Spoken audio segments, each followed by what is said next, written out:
جامع مسجد خدا آباد۔ یہ مسجد سندھ کے حکمران میاں یار محمد کلہوڑ نے تعمیر کروائی۔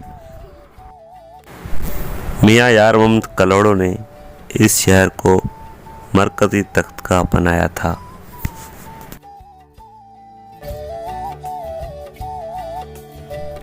میاں غلام شاہ کے دور تک خدا آباد کی عظمت کو کوئی فرق نہیں پڑا تھا۔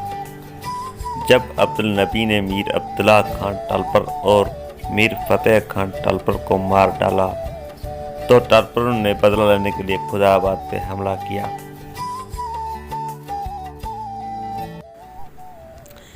اس طرح 1781 میں خدا آباد شہر تباہ ہو گیا۔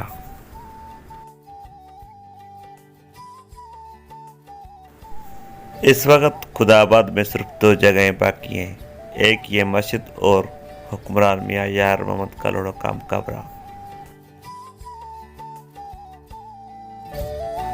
کیا ارد گرد کے لوگ یہاں اب بھی نماز پڑھنے کے لیے آتے ہیں؟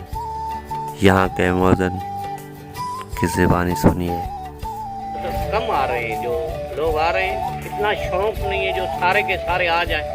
وہ آ کے 5 وقت نماز ہوتی ہے، ادھر 5 وقت نماز ہوتی ہے، اور عید بھی ہوتی ہے، جمعہ بھی ہو جاتا ہے، اور یہ نمازیں ہوتی ہیں ادھر۔